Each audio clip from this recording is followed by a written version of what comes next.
Thank you very much. It's my turn to do the next session. I'm going to be talking about the second of the 4 projects that's part of the network.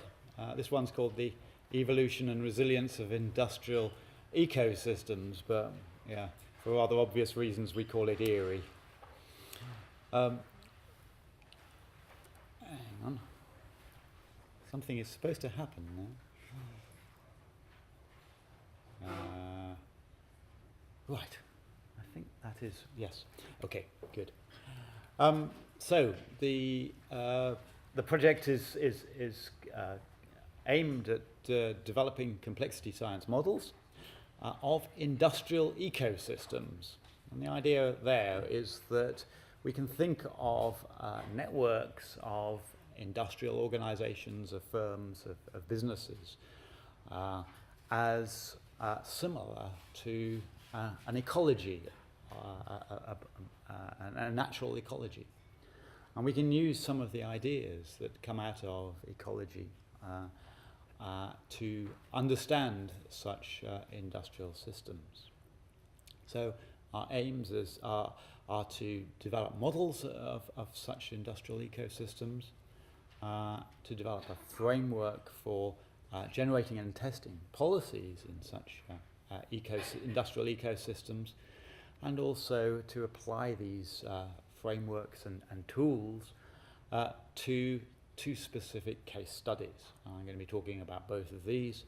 One is an area in the Humber region, on the banks of the River Humber, and the other is about food supply chains.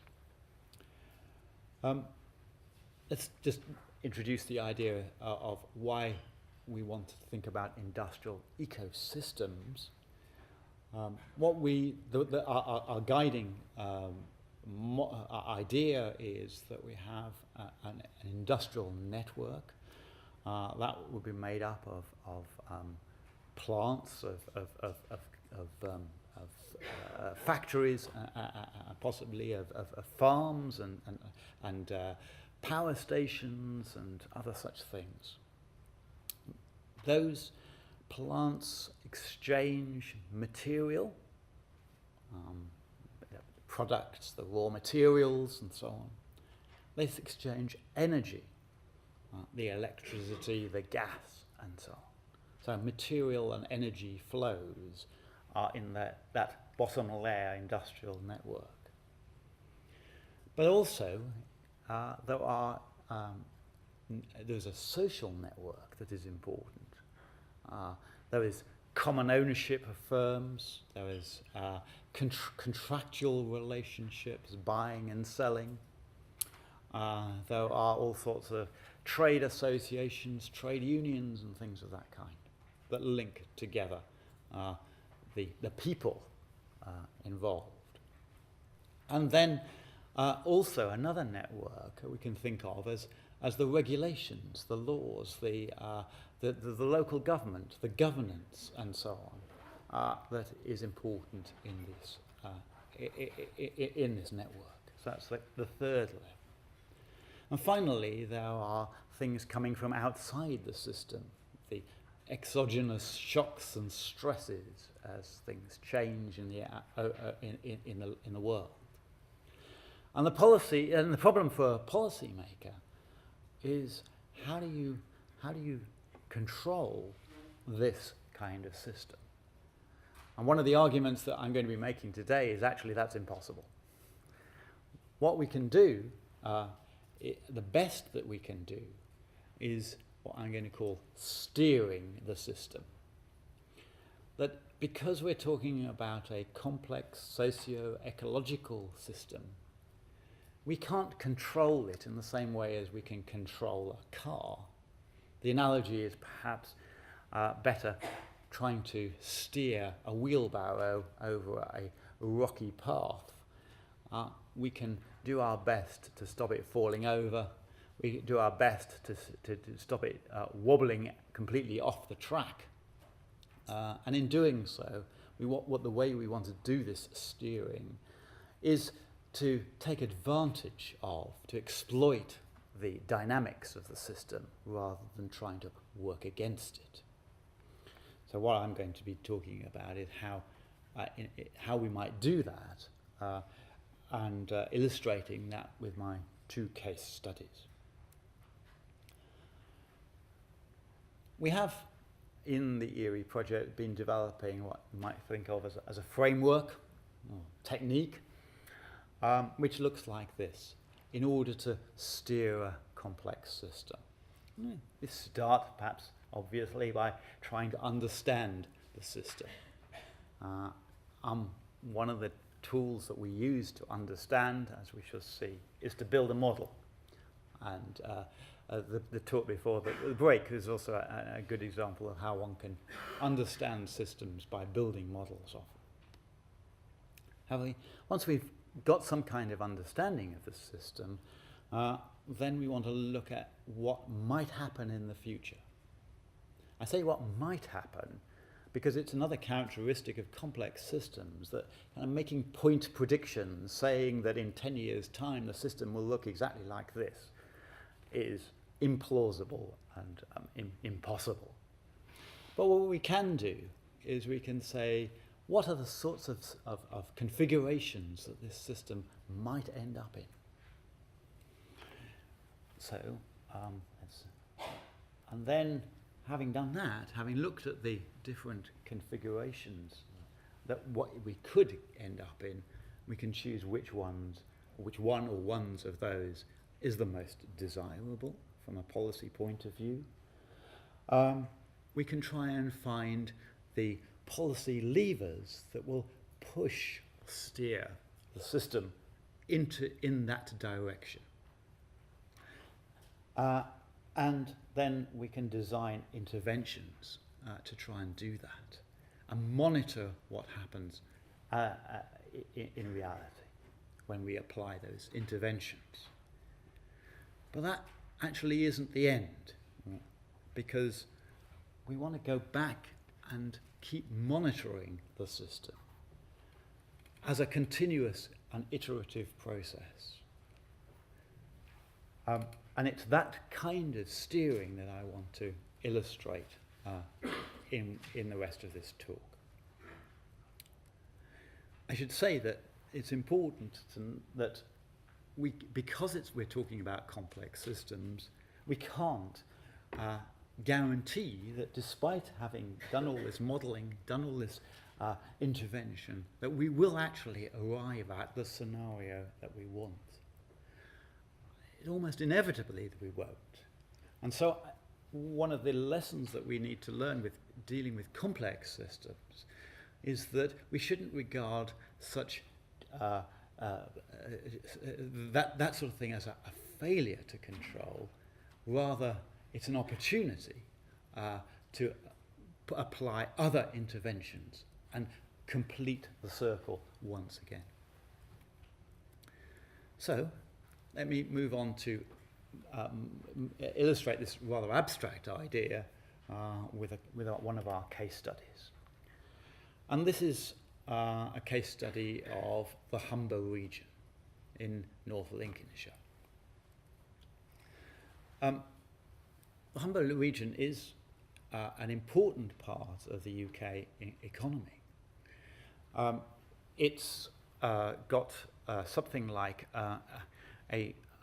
one-third of the coal entering the UK comes through the Immingham and ports around here. Something like a fifth of the gas it comes through this region from the UK. It produces something like 17% of the electricity, principally from the Drax power station. There's also a very major chemical industry here. But it's also a region of relatively high unemployment and some poverty. It's got an interesting future. There are plans afoot to convert the Drax power station to use biomass.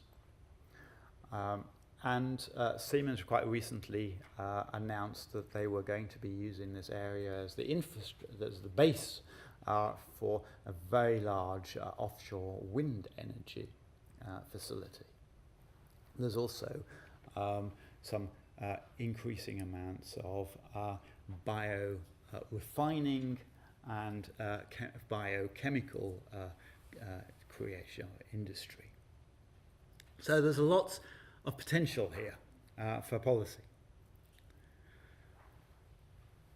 What we have done here is to run over a period of now of getting on for 3 years a participatory modelling series of participatory modelling workshops. These are workshops in which we bring together stakeholders from different companies, from the local government, and so on, and we ask them during the course of a day to work with us to construct a model of the system, of the flows of materials, of energy, of the social network that is important within the Humber region.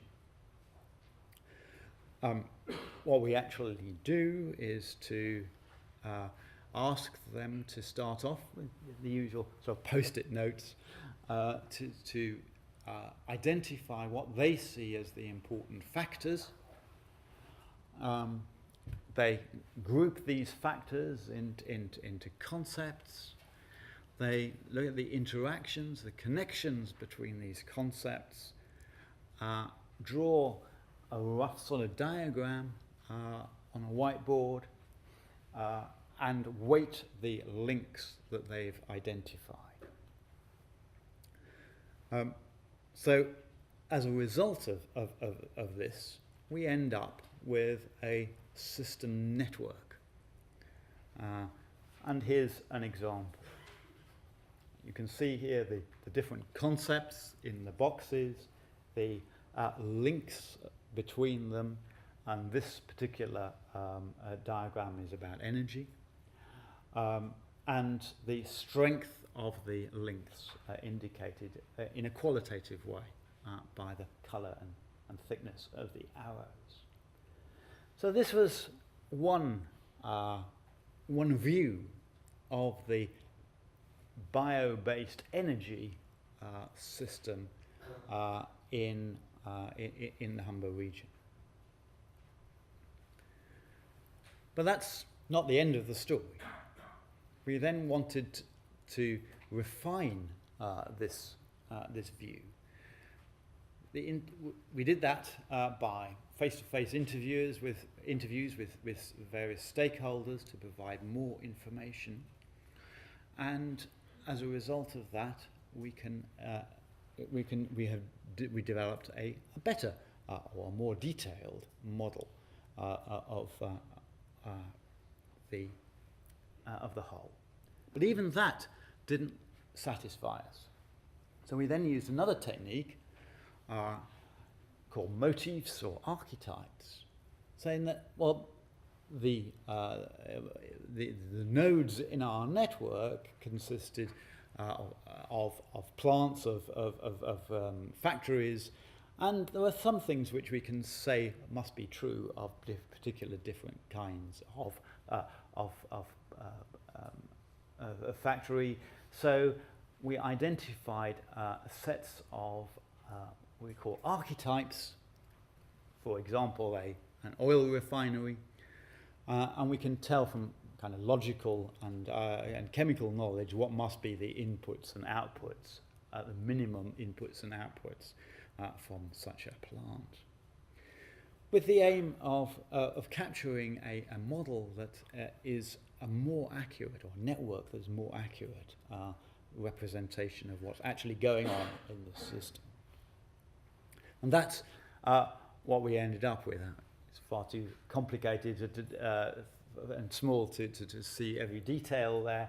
It doesn't matter. But in fact, this is only one of several different networks This is the one that is concerned with material flows. There's another one that's concerned with energy flows, another one that's concerned with social networks, so which we can layer these together to get a more complete picture.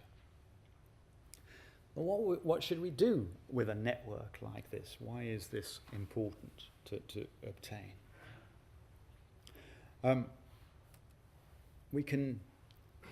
One of the things that we can do is we can trace out the ways in which these links either do or do not provide resilience for the whole system. So that if there are multiple paths in the network from one node to another, that is likely to give us an increased degree of resilience for exogenous shocks and stresses. Another reason why we might be interested in such a network is that we can look to see the indirect effects. If one node here changes, what are the consequences going to be for another node somewhere way distant in the network?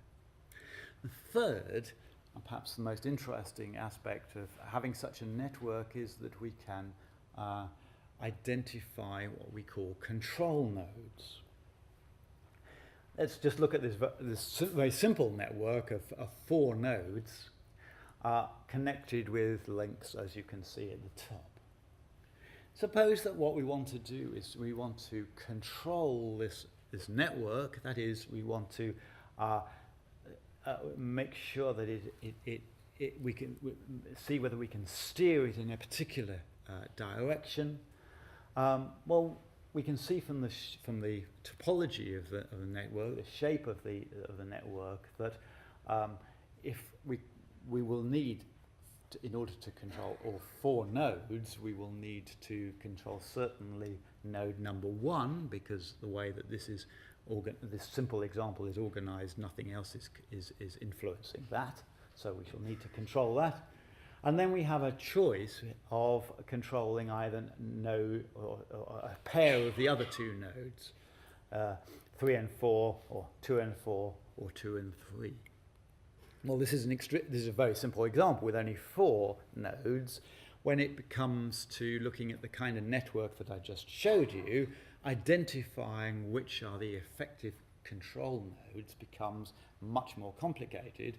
And one of the things that the project has been doing is applying mathematical techniques to identify what are the subset of nodes which will allow us to control the network in this kind of way. And if one looks then at the same diagram as we had before,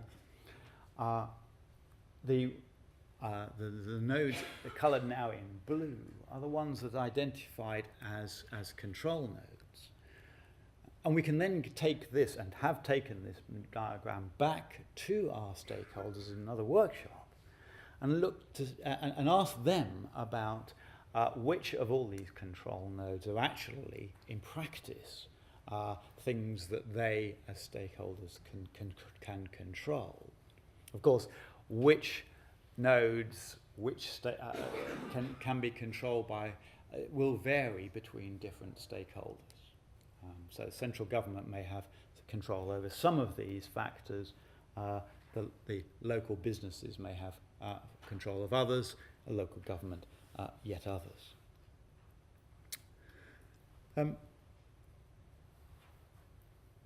After we've done that, then we can try thinking about some of the dynamics, because so far I've only been looking at the network as at one moment in time. But what happens when we do change one of these control nodes? Things happen, and they happen through time. So what we've done also is built an agent-based model that represents the dynamics of, in fact, in this case, bio-waste, waste cooking oil and other waste products, and being used in anaerobic digesters and composters to produce energy and materials. So our network then can be animated in an agent-based model. And this then leads us to other kinds of conclusions. One general conclusion that we came out with this particular model is that the fate of this model is path dependent. What I mean by that is that the order in which you apply different policy prescriptions, policy options, actually makes a difference to the outcome. So changing a subsidy at time 1 and changing a regulation at time 2 will have a different effect at time 3 than if you did it the other way around. You started off by changing the regulation and then changed the subsidy. This is quite hard to, this kind of path dependency is quite hard to work out without a model of this kind, see what the consequences are. So here then is a model of our Humber Bank network. Let me then move on to, to the second case study briefly, which is about food supply chains. We're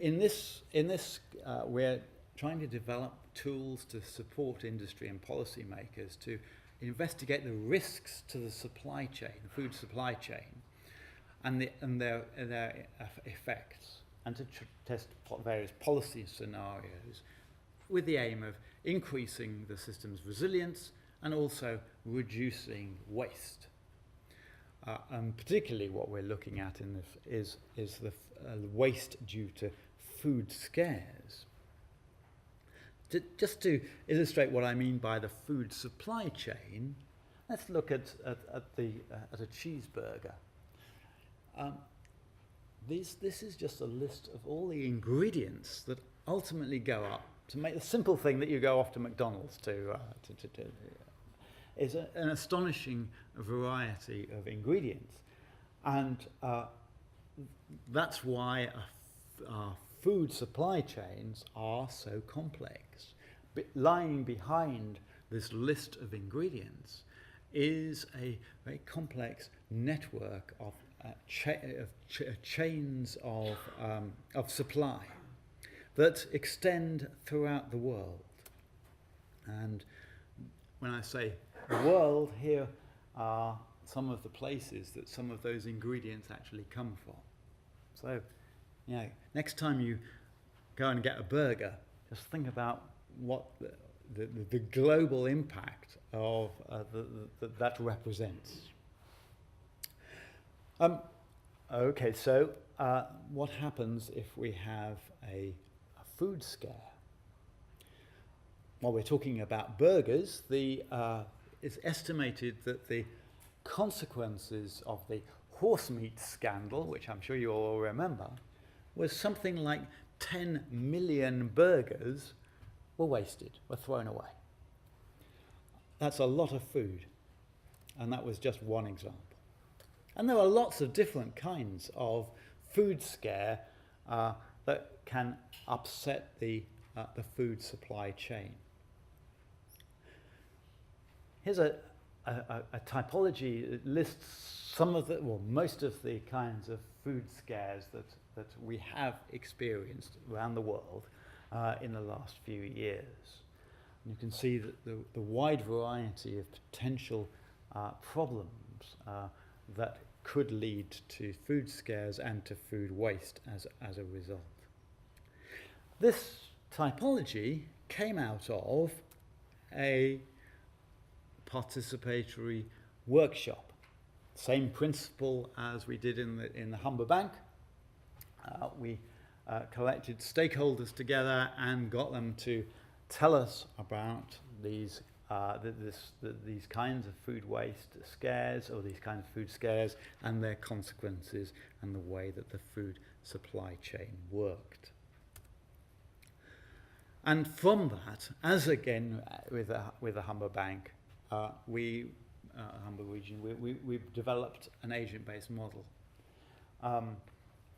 This, I won't actually show you the model, but this gives you an idea of the kinds of decision making that's going on within this model about how food is supplied and sold or wasted, for that matter. Okay, so what are we aiming for in this second case study? We're aiming to understand better the dynamics of food scares, looking at particularly the role of information, at the timing, using agent-based models in order to look at the dynamics, with the aims of working out scenarios and strategies to increase trust, increase transparency along the food supply chain, reduce waste and the associated economic and environmental impacts of those. So in both of these case studies that I've talked about, what we've started off with is the idea that we're dealing with a complex system and complex network, that controlling such networks is hard or in some case impossible, but what we can do is steer them in an iterative kind of way. We can, in order to do that, we need to understand the system, and the people who operate it are one of the best sources of that understanding. So we need to develop this idea of participation, of participatory workshops, of getting from our stakeholders their understanding and then refining that understanding, building models that allow us to identify the dynamics of such systems, identifying such scenarios, the policy levers that will affect the development of those complex systems, and iterating, as I said at the beginning, doing it again and again. Finally, how does that sort of framework fit with what people are doing at the moment in the policy context? I think we are encouraged by the idea of open policy making, which some of you may have come across. And this is in fact a quote from a government memorandum about open policy making. And notice the bit that I put into blue, that recommendation to adopt new tools and techniques across the entire policy making process, new ways to seek from the input from the public, frontline staff and experts. And this is where our participatory modelling comes in, the adoption of new digital tools. So our argument is that this is exactly the sort of thing that we would encourage from our perspective, but also saying that what we need to do is recognise that the policy context that we should be working in here should recognise that we're dealing with complex systems, and that is one of the reasons why we need to get involved in this kind of iterative participatory framework. Thank you very much. Yes.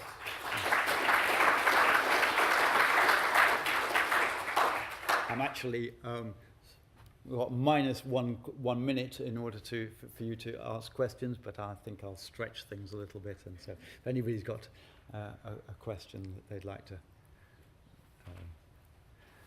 sure. Nigel, can I just ask you about, in the network diagram, you talked about redundancy and its effect on resilience. Yes. And I wasn't entirely sure that the arcs, or the edges, or whatever you want to call them, that connect the nodes, were necessarily of the same data type, or the same type of flow.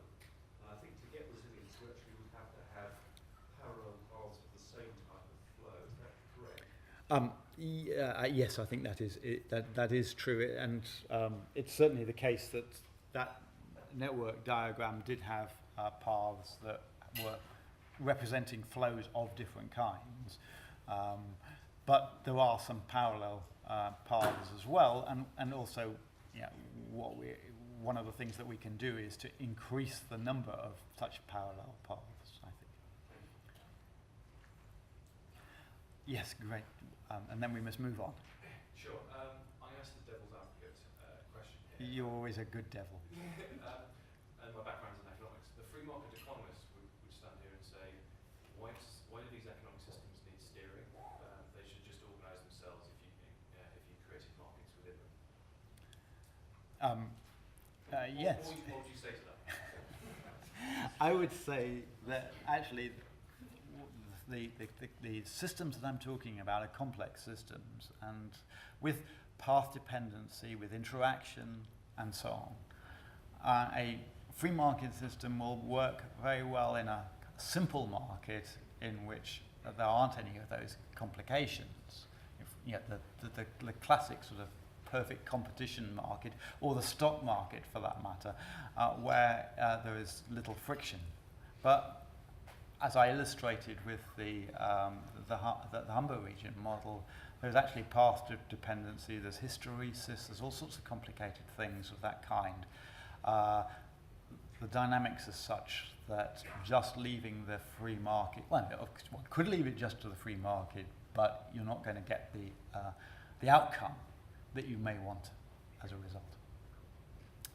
Okay, thank you very much. And now I shall hand over the baton to Ed Fieldhouse, who is going to talk about something entirely similar. I shouldn't say entirely different, but from a very different perspective.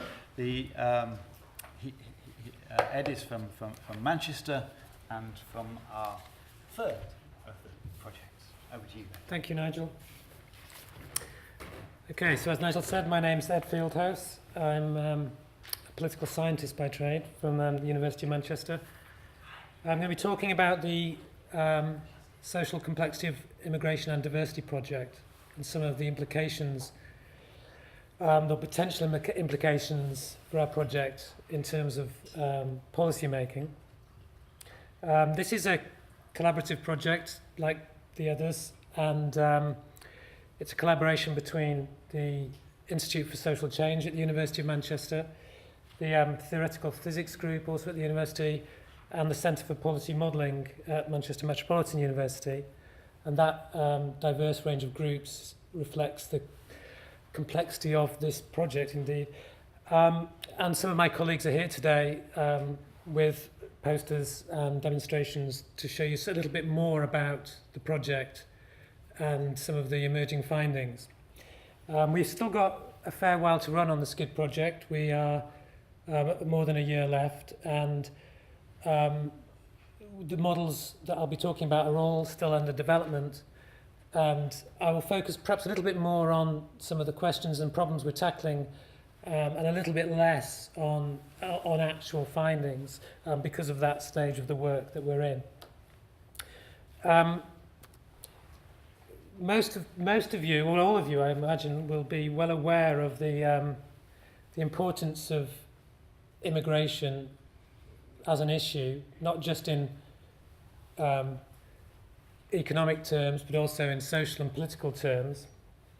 If you look at the opinion polls, for example, for the forthcoming European elections, you'll see that the UKIP are currently in second place, which is quite a change in the political landscape, and they're a party that have campaigned predominantly on an anti-immigration platform. And that kind of reflects the importance of immigration in the current day, partly because of in the UK, like in many developed countries, there's a rapid increase in the levels of diversity and immigration globally. But unless you're a UKIP supporter, you probably appreciate that the impact of immigration and diversity is not a straightforward thing. It's quite difficult to assess. It's quite complex to assess how immigration impacts on different outcomes, whether they be employment, social cohesion, or even political change.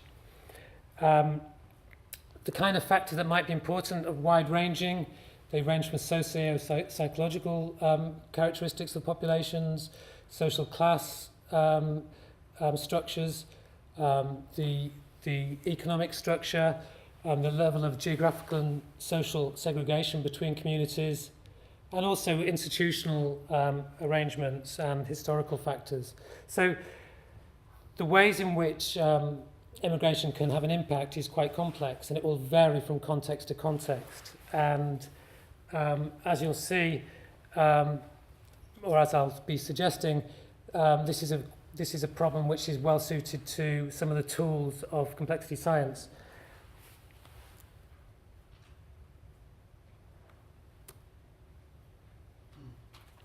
Okay, so most of my talk, for the rest of the time I have left, is really about the tools and some of the tools for actually exploring these questions. So I'm not going to be trying to make claims about what the impact of immigration has been in the UK.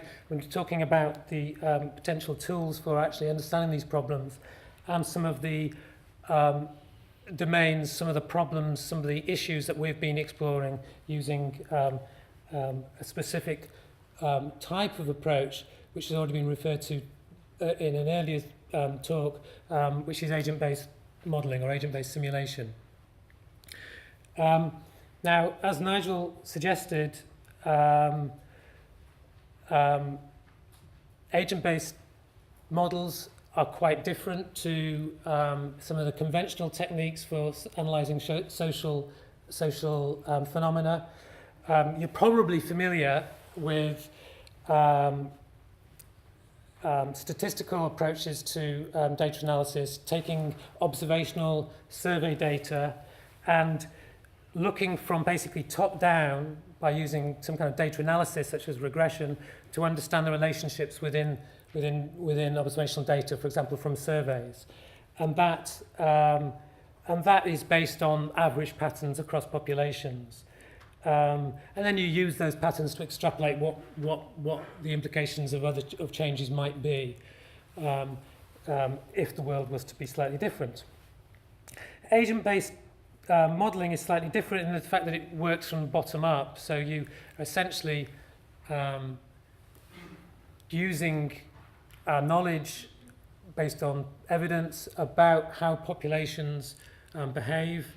These may be theoretically derived or empirically derived, but these can be used in order to generate rules which govern the interaction of agents. And the models are, in a sense, the model results are an aggregation of local interactions. They're not a product of analysis of a global pattern. So what this helps us to do is to kind of understand what this kind of micro-macro link that Nigel also referred to. So macro level patterns don't always derive in an obvious way from basically individual or micro level relationships and characteristics. So, for example,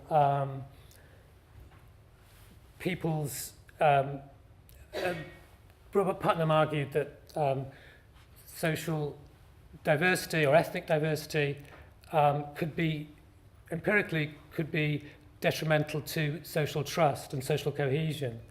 But contrary to that, other research shows that social contact between groups can have beneficial effects. So why do we get that? Beneficial effects in relation to intergroup trust. So why do we get that disparity? I mean, this is true in lots of walks of life and lots of academic research. Is that there's a mismatch between the macro level patterns and the individual level behaviours, and that's because they're based on this aggregation of local interactions. And in a sense, these are the emergent properties that Nigel was talking about earlier.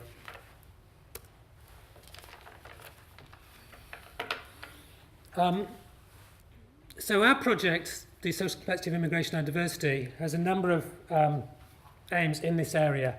which is to develop tools and techniques of complexity science to enrich the understanding of the impact of immigration and diversity using agent-based models. And we want to be able to link micro and macro theory in the way I just described. I won't repeat what Nigel said about emergent phenomena, other than to say that we're essentially looking at how this disparity between the micro macro levels can arrive, and also how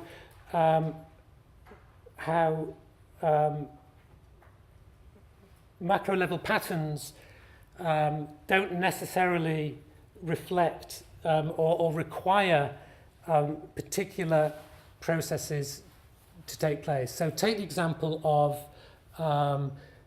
employment disparities, which is something I'll be coming back to. Employment disparities or labour market segmentation may or may not arise from discrimination. They may arise from discrimination. They may arise from other processes that are routinely happening across the population. So that we don't necessarily have to have a deterministic or essentialist assumption about the relationship between two variables. They may emerge as a result of the interactions that we're interested in.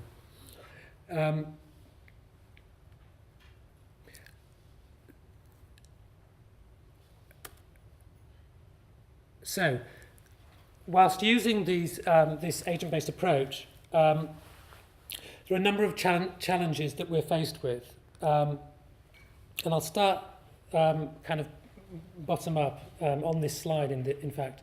The traditional approach to agent-based modelling has been kind of tagged as keep it simple, stupid, which is the advice that in order to provide a model which is robust and easy to understand, a bit like a thought experiment, if you like, you need to keep it simple. So this has been the dominant approach in agent-based modelling in social sciences. So very simple set of rules, and then using those rules to extrapolate what might happen under particular circumstances. So, for example, take the well-known Schelling model, which shows that you don't necessarily require high levels of homophily or preference for one's own group in order to produce high levels of residential segregation. And that's that model is based on one or two simple rules of behaviour. Now, this is all very well in terms of rigour, but it has a problem that it lacks relevance. It lacks realism.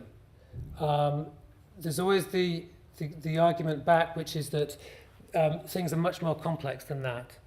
So what we are trying to do in the SCID project, which is based on work which my colleague Bruce Edmonds has been instrumental in developing, is a different approach, which is tagged keep it descriptive stupid. So rather than keeping things simple, we're being, according to the first approach, we're being stupid. We are introducing a far more complex set of rules and assumptions in order to make a more realistic model. Now, the price of that is that these models are much more difficult to understand, and they're very slow and complicated to build and to run. But the advantage is that they are much more realistic, and they're able to integrate evidence and information from a huge amount of research and be much more realistic in how it represents actual processes. In order to overcome the disadvantage of this lack of rigour, this is where the collaboration with the theoretical physics groups comes in. The task of the theoretical physicists is to provide or analyse and abstract from these very complex models in order to produce simplified abstracts of those models, which then tell us something about what the the crucial underlying processes are. So we may have hundreds of processes in our models, but the abstracted models may be reduced and be much more simple to understand.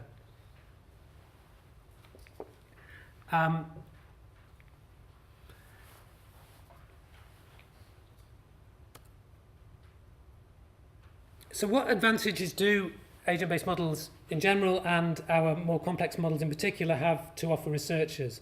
Well, we are able to integrate a large amount of data, as I just mentioned. In our models, we bring in data from a huge number of sources and also evidence, published evidence from a large number of sources, and they inform the assumptions of our models. They are able to deal with nonlinearity, and I won't repeat what Nigel says, only that to reiterate that these are circumstances in which the outputs aren't necessarily directly related to the levels of inputs. One particular feature which is I find attractive about this approach for my research is that the models can provide a kind of sandbox for experimenting with different ideas or different assumptions or different theories. Once you've built a model of this nature, it's quite time-consuming to build, quite laborious in terms of generating the evidence and the assumptions and testing the reliability. But once you've done that, you've got basically a population, a simulated population, which you can then play with in order and tweak in ways which you couldn't do with real people or real populations. And that provides a kind of playground for research. And it can test theory. And also another particular characteristic is that we can provide very easily accessible results for people interested in making policy, because we can demonstrate exactly the potential impact of, for example, hypothetical interventions. So I was slightly jumping ahead of myself there to the second slide, which is really dealing with how this kind of approach can assist in policy making. Now, potentially this is a very collaborative process, because the rules of behaviour, the narrative or causal stories that our models are based upon, are developed in partnership, or maybe developed in partnership with experts or people working in these particular policy domains. And that collaboration can be ongoing in the sense that they can then use to validate or critique the realism or otherwise of the models that are being built. And similarly, as for social researchers, policymakers can then take away those models and look at the potential impact of possible interventions using the models that are being built. Forecasting is slightly more problematic. I wouldn't particularly see these as forecasting tools, but for looking at potentially different scenarios. So they may be good at simulating what might happen over a short period of time, but the further you go into the future, the less reliable they would become. But if you wanted to say, look at the potential impact of a particular change, say an influx of immigration, or the imposition of a particular policy which constrained behaviour in some way, then this could be a very useful tool. Okay, so I think that's probably at half the time, and that's when I want to move on to the practical implications. Is that wrong? Sorry, for 15 minutes.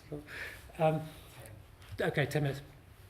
Okay, so the last 10 minutes I will use to look at the particular applications. Now we've basically built 4 models which represent the domain areas that we're interested in. The first is a model of voter behaviour. The second is a model of employment or ethnic segmentation of labour markets. The third is one of interethnic partnership and marriage. And the fourth is a model of social trust. And I'll talk a little bit about the potential for each of those. So the voter model is the one I'm particularly working on myself, and you'll see there's a demonstration of this model in the coffee area. Essentially, we're trying to understand the problem of declining participation in formal party politics, in voting in elections. The model simulates voter turnout. It basically builds in evidence from 50 years of research on electoral behaviour.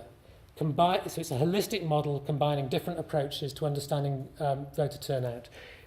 So it incorporates social norms as reasons for voting. It incorporates instrumental reasons, expressive reasons, but each of these have a social component, and they depend to more or lesser extent on social interactions. And this is where the advantage of the agent-based modelling comes in.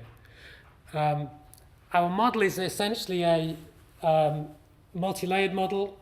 It has individual voters living within households, but these voters go to schools or workplaces, and they also take part in social activities, clubs and so forth, and they live in geographical space, so they live more or less close to each other. And that geographical space is important in determining the extent to which they interact. And the extent to which they interact with each other, in turn, affects the level of social influence and potentially the level of participation.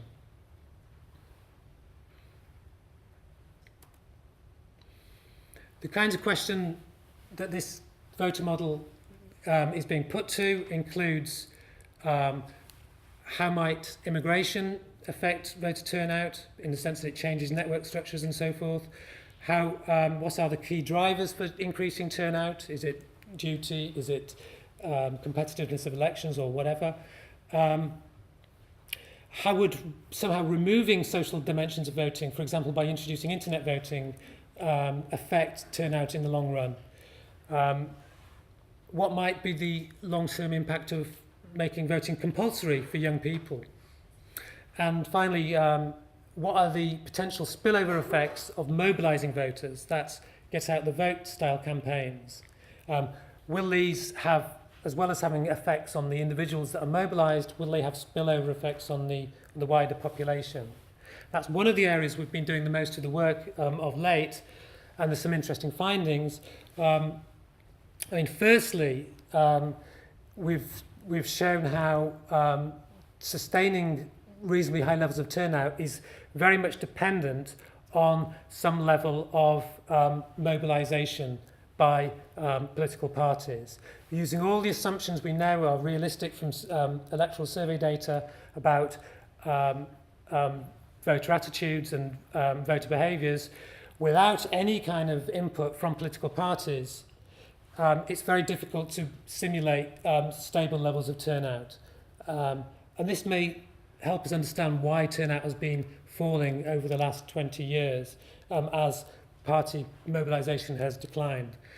A second slightly nuanced finding is that contrary to previous assumptions and previous evidence, this political party mobilisation doesn't have huge spillover effects. So if I'm persuaded to go and vote by somebody, and then I go and speak to my friends or my family about that spillover effect is quite muted, and we think the reason for this is in the social network structure. People tend to cluster in relatively homogeneous political groups, which means the potential for influencing new people is more limited.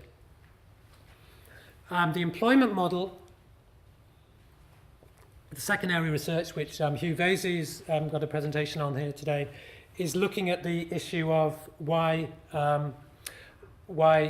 different ethnic groups tend to be concentrated within particular occupations or sectors.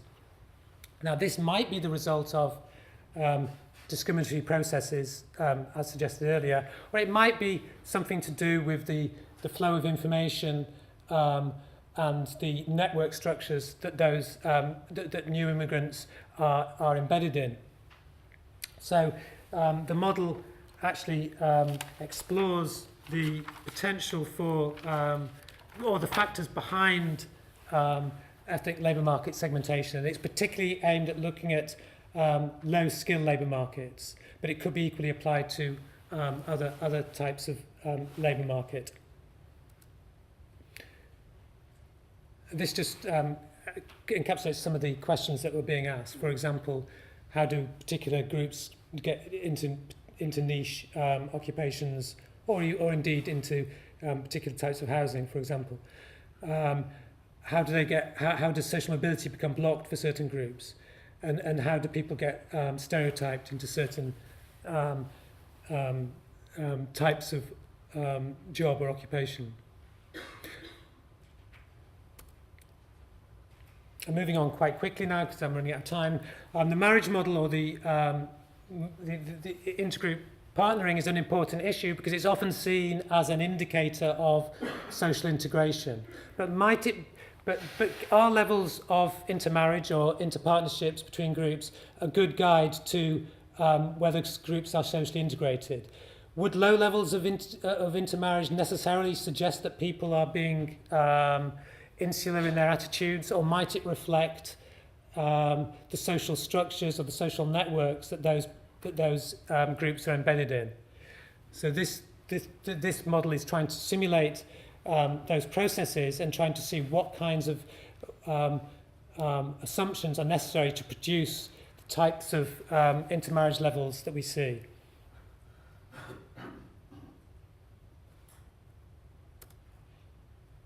So some of the questions we might ask are, might more integrated communities intermarry more, or perhaps not? How important are strong and family and community links in explaining interethnic partnership formation? How do opportunities for contact between groups increase the likelihood of interethnic partnerships? And what might be the long-term effects of neighbourhood diversity or neighbourhood or segregation beyond the rates of interethnic partnerships? And finally, the fourth domain, the fourth policy domain that we're interested, the fourth research domain we're interested in is social trust. And intergroup trust has been an important part of the debate about social cohesion, particularly in relation to the whole debate about parallel lives and separate communities. So our models are using, again, these are agent-based models, but using a prisoner's dilemma setup in order to explore how social trust may evolve between groups and how this may reflect the extent to which groups actually interact with each other and their opportunities, in this sense, to play the prisoner's dilemma game. So we will be testing how preferentially playing the game with one's own ethnic group can actually harm cross-ethnic group trust. That is, does the repeated playing of the game actually affect the future levels of cooperation between groups? And this slide just really shows some indicative results, how the bottom slide generated from our model, how cooperation declines after initially high levels as people learn the dominant strategy, which is the defect. But the top slide shows how this can be compared with our experimental evidence.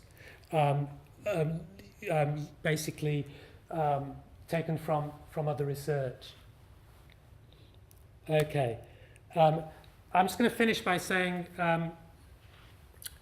very briefly, just to reflect on some of the things that have already been said. We don't seek to generate a kind of a big model of everything, but there are a number of common features across these 4 different domains, and we have seen a lot of commonality between the models. So in particular, we think that the driving forces behind the models lies in the social interactions that the processes are based on. So we need to understand these. We need to look at the structure of the social networks that underpin the populations. So we're looking in detail at some of the network structures and also the type of interactions within these networks, and perhaps how the role of social identity plays in the formation and sustaining of these networks.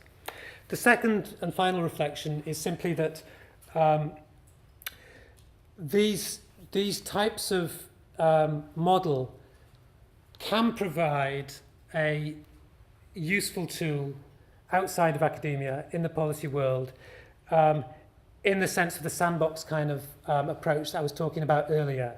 So once developed, which is a big job, but once developed, they can be used to test out different assumptions and different interventions. So without doing any piloting, it'd be quite possible to say, well, if you force this particular interaction, or you prevented this particular interaction, or you changed the initial conditions in some way, what would the outcome be? And that could be a very useful and quick way of making some kind of predictions about likely impact of an intervention. Thank you very much.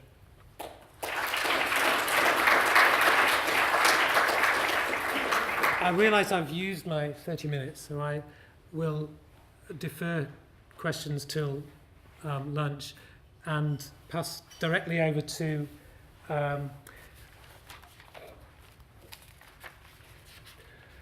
introduce myself. sorry, I just had a sudden blank when I was going to say to Jane. Yeah, I'll allow Jane to introduce herself. Thank you. Sorry. Thanks, Ed. Thanks, Ed. I'll introduce myself. I'm Professor Jane Falkingham, and I'm the principal investigator of the team based at Southampton University, working on the Care Life Cycle project. I'm a professor of demography, so it's quite handy to come after Ed, who's talked about modelling for one of the key demographic challenges that we face in the UK today, which is changing migration patterns. But the other key demographic change which is going to face all of us is living in an ageing society and the health and social care needs of that ageing society. And why I'm interested in that is because it's going to affect me. I'm one of the baby boomers. In fact, I was born right at the peak of the second baby born in 1963. We've got 2 baby booms in the UK. The first one were born in 1947, 48. What happens when soldiers come back from war? Well, we kind of know. They have families, and in fact the rise in the birth rate in 1947 was sufficient for an extra classroom in every school in the UK. So if you're from that generation, you should be well used to prefabs in the playgrounds. So we have an ageing population, and the group at Southampton have been developing a suite of models, really looking at how we might better address the health and social care needs of an ageing society. And as with the other teams in the other universities, it's brought together a wide group of people that hadn't previously worked together. And I think that's one of the most exciting parts of this programme of work. So the Care Life Cycle team at Southampton is comprised of people from the Centre for Research on Ageing, led by Professor Maria Evandrou, the ESRC funded Centre for Population Change. The Research Council's quite like this. ESRC thinks it's getting good value out of EPSRC and vice versa, and I direct that centre. The Centre for Operational Research, Management Science and Information Systems, and tucked around the corner somewhere over there is Professor Sally Brailsford. And then the Institute for Complex System Simulation, directed by Professor Seth Bullock. And we're also collaborating with a whole range of non-academic collaborators, some of whom are here today. So thank you very much for your collaborations. I won't run through them all, but ONS in particular, and also Hampshire County Council and Southampton University Hospital, where you'll be seeing some examples of some of our models that we've developed in collaboration with them in a moment. So, as I've said, our research programme is really focusing on how the UK health and social care system will cope with an ageing population. And in order to think about that, we actually have to think about things at a whole variety of different levels. And we're taking as our conceptual framework something that we've phrased the care life cycle, which means that our individual care needs as we move into later life are determined by our life course. So what we've done in terms of our family behaviours, how we've interacted with the labour market, etc. But it's also about how we've interacted with the health and social care system. Moreover, migration is critically important, not only for changing the composition of the population and the individual care needs of different people from different backgrounds, but is also actually critically important in determining the health and social care workforce. So we've actually been doing models which are looking at interactions again at these different levels. I think we've heard already this morning about the micro and the macro. So we're looking at models which are allowing us to look at interactions between the individual level, the institutional level, and the population level, and linking a whole variety of disciplines together. By bringing these different disciplines together, we've actually also been able to link modelling methodologies. So we've heard already today about agent-based modelling, and we've also been developing models of system dynamics models and also discrete event simulation models. And the final example I'm going to show you just before you go off to lunch, and you'll be able to see it running at lunchtime, is actually a model which is linking these three modelling approaches together, which we think is quite groundbreaking, and we're very excited by it. So I'll be presenting 3 case studies, and I know that I'm between you and your lunch, so I'll try and go through them as quickly as possible. The first model is being developed in collaboration with Hampshire County Council and is looking at a whole system dynamics model of social care. The second model is this hybrid model, where we've taken a disease-specific case study where we've been looking at age-related macular degeneration, but we're hoping that we can then take this approach that we've developed and actually move on to look at different disease case studies, and in particular we're contemplating getting into Alzheimer's, although I realise that that's a very complex issue to move into. But the third model, and the one that I'm going to start off with because I'm a demographer, is actually our linked lives agent-based modelling of household composition and change. And the reason why I'm starting off with that is partly because as we age, our linked lives and our life course and how it's linked with the lives of other people is critically important. So changing family structures may affect the future provision of social care. And we live in a world that is increasingly complex. So divorce rates have been changing, rates of repartnership have been changing, we see increasingly blended families, and issues are starting to emerge such as, will you be prepared to care for your ex-in-laws? I don't know how many of you would be prepared to do so. But we need to actually start to look at how these changes in family structures are playing out. And it's important not just to look at individuals, but also their linked lives. So consider, for example, Susan Smith. She was born in 1949. She's at 65 this year, and she's just about to retire. But in 2020, sadly, she will have a stroke, and her ability to get around and to live independently will be compromised. And Susan will need care at that point in her life. How is she going to get it? Well, it depends. We know that the family is the most important source of social care, so is she married?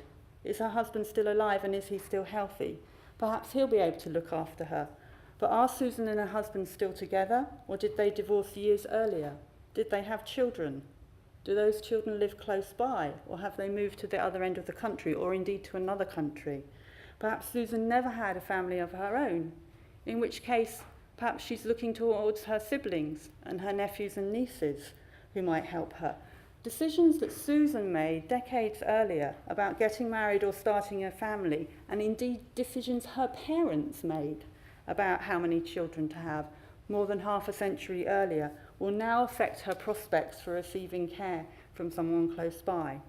So the first model that we've been developing is actually a model that we call the linked lives model, where we simulate thousands of lives like Susan's, and we start the model back in 1900 and simulate people being born, leaving home, getting married, or cohabiting, divorcing, and other life events. And because we're keeping track of all the individuals in the model, we know who's related to who, and when someone grows old and needs care, we know which family members are living close by. This means we're able to explore alternative scenarios about the UK's future. And in particular, we're able to start, again, one of the other presenters mentioned the sandbox idea. We're able to start playing around with different parameters that actually we don't know very much about to see what the impact will be. This is just one of the results, and the team will be demonstrating the model in the lunchtime, but this is just one of the models where we've been playing around with the propensity of older people to move in with their adult children and what impact that would have on the social care bill. So just along the bottom is the rate of moving in with your adult children, and along the side is changes in the social care bill. Well, that's the care bill per taxpayer. And basically you can see actually this is a very blunt instrument. It's not going to do very much. So even if we encouraged more older people to live with their adult children, we're not going to get a great change in the social care bill. So perhaps we need to look at other instruments for thinking about that. The second model that we've been developing is the Hampshire care model. And the first model, the linked lives model, looks at individual people and their family links. This model has a different level when it's taking a population level perspective. However, it has many connections with and interactions with the linked lives model, and we've actually had a lot of sharing across the different model development teams. We're especially keen that our work has a practical impact, and this model is being developed in collaboration with Hampshire Social Services Department, so we're very grateful to them for the number of hours that the team have put into working with us to help us understand the system of social care in Hampshire. So the high-level overview of the model, for those of you who are familiar with system dynamics, it allows us to look at how different parts of the system interact with each other. And one of the benefits is you can actually look at outcomes. If you change one part of the system, it may have unintended consequences in another part of the system. So, and some of those changes may be counterintuitive. So this model allows us to see the big picture. And basically, people arrive in our model when they turn 65. The model then represents the various ways in which they may receive social care. Of course, most older people don't actually need social care at 65. They need it further on. So, of course, we age people through. And they can receive care from family and friends. They can also receive it from the private sector. They can receive it from the statutory sector. They can receive it in terms of a combination of those, or they cannot receive it. And we're also looking at the implications if they don't receive it, what happens at the other side in terms of inpatient stay and inpatient care. And that's another important part of our work, is we're actually linking the social care system to the healthcare system. So you can have savings in one sector which will actually end up with costs in the other side of it. So this is the high-level view. This is the more complicated view, which I don't expect you to be able to see at all, but you start to get an idea of how many different parts there are, and this is why we have to sit down with our colleagues in Hampshire to actually work through all the different flows and the different parts. And one of the innovations, again, is I'm going to focus in on this little bit here, which you can't see, so I'll zoom in, is we've actually introduced a variable, again, called willingness to care, and also resources available to care. Now, we actually know very little about willingness to care and families' willingness to provide care to their adult parents. And so what this allows us to do is to run experiments and to vary the parameter on willingness and resources, because it's hard to quantify in practice.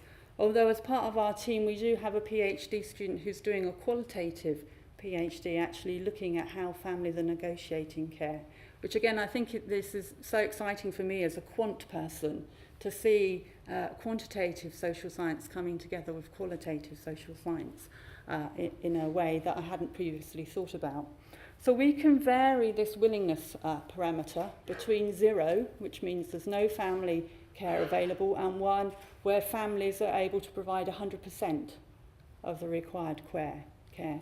And as I say, the qualitative study currently underway thinks it's around 0.4. So we are able to run our model for 300 months with a time step of a month, and this is what we get out if at different levels of this willingness to care.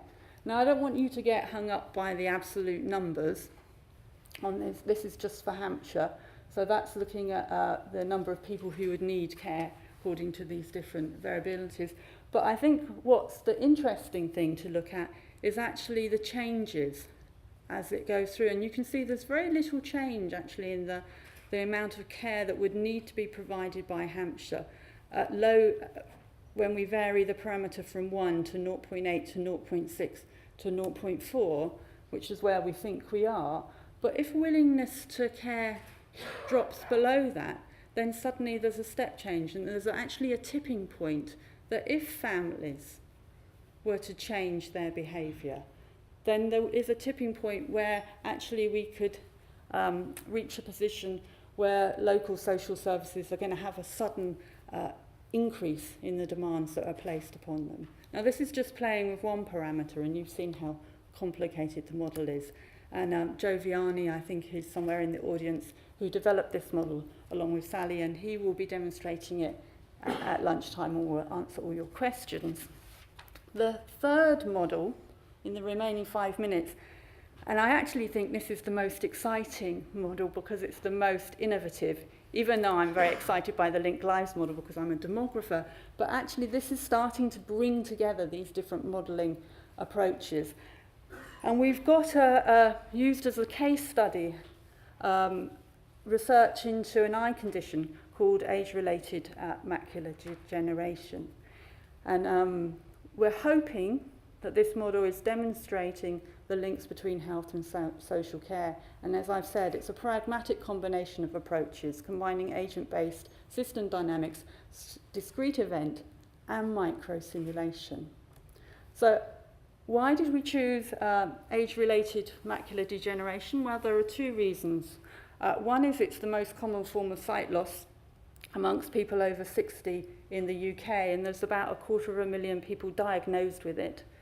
And you can see, this is a picture of what someone with age-related macular degeneration would see. It basically affects the central vision of the eye and obscures what you're directly looking at. And as people develop age-related macular degeneration, they become less and less able to perform independent acts of daily living and will become more reliant on assistance from social care services. So it's primarily a social care service-related need. However, at the University of Southampton, Professor Andrew Lottery has developed a pioneering new treatment for one particular kind of age-related macular degeneration called wet AMD. And if you undergo treatment, it can actually reverse the process and improve sight. But it involves a series of regular injections into the eye. So if you don't have the regular injections, then the treatment won't work. So understanding how the health system works and how we can improve the healthcare will then have positive impacts on the social care system. So we've been very pleased that Professor Lottery was prepared to work with us, a bunch of social scientists and computer scientists, to help understand how his clinic is working and then perhaps helping to improve the provision of services. So we start off by actually modelling macular degeneration.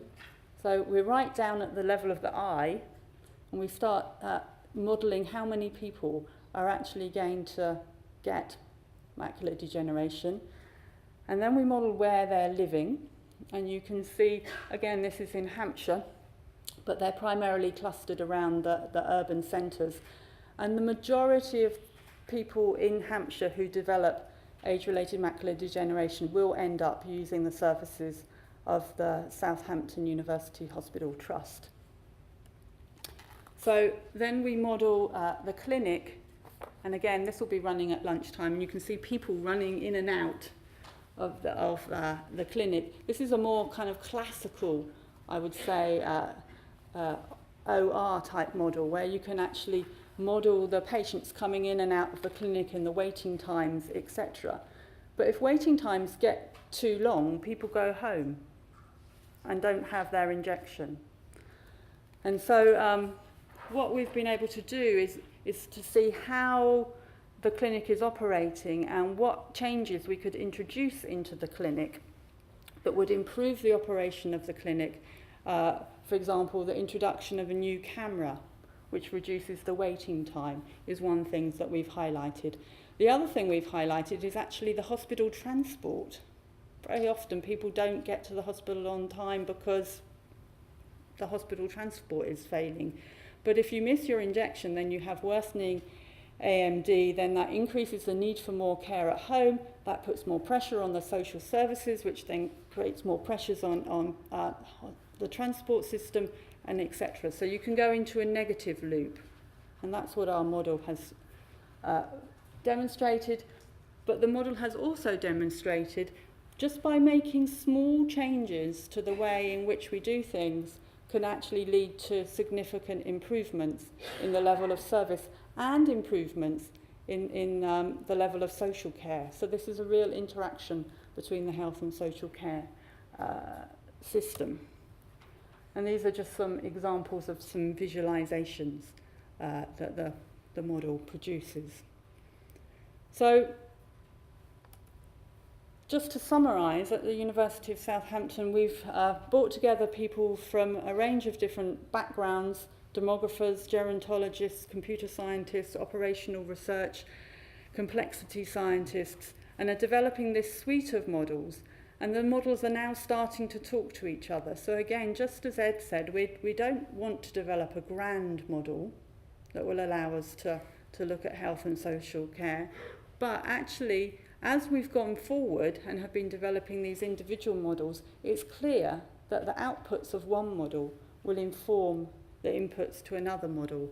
So actually getting the different types of models to talk to each other is very important. And this is just the team, and just so you can spot them now, so you can jump on them at lunchtime.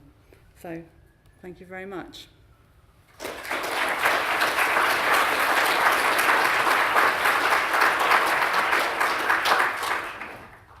So I think I've managed to catch us up. Lunch will be in the City of London room, and all the research teams will have posters and computer simulations on display. But if anyone's got time for a quick question to take us up to 1 o'clock, just to give the catering staff time to make sure that they're ready, I'm happy to take some, or indeed, if anyone's got a question for Ed. I have a question for Ed, and maybe you could help also.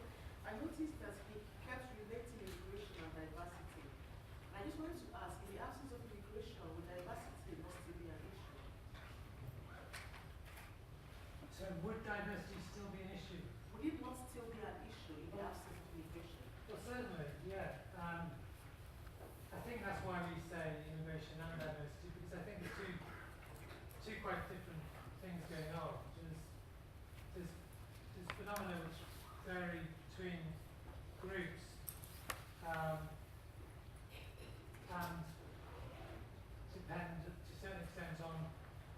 historical relationships between those groups. But there's another set of factors which come from new immigration, whether that's whether that's related to increased diversity or not. So, I mean, immigration doesn't have to be of groups of people who are different. I mean, it might be European immigrants into the labour market. But each of these have potentially overlapping but related effects. So yeah, I think both are important, but they're not the same thing. So you're looking at this. We're looking at both, yeah. Lovely. You said that you had a pragmatic combination of three models, ABM and systems dynamics, and something else. I don't know if anybody else, but I certainly missed that, and I wonder if you could show how this was done, please. So for the I model, yeah. I don't think I've actually got a slide of the combination of all of them together, but basically different for the modelling of the eye at the age-related macular degeneration. And we've got at least 3 models. Is that right, Joe? We've got a demonstration of the model running in one of the other rooms and a poster. So if you want to grab one of us, it's probably easier to show you rather than try and explain it in 30 seconds. Is that okay? Hey, sorry. Go on. Me or Stuart, the taller guy with the beard.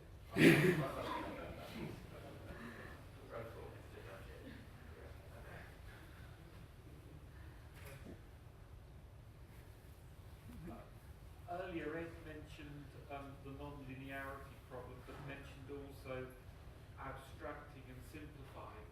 How comfortable are you where you've drawn your boundary, given that small changes can produce big effects? Sorry, you mean the boundary between what? Well, from 2 different angles. One, you mentioned that you took complicated theories and then simplified them down into key aspects. And of course the question with non-linearities is what will prove key. And secondly, how you bounded the problem overall.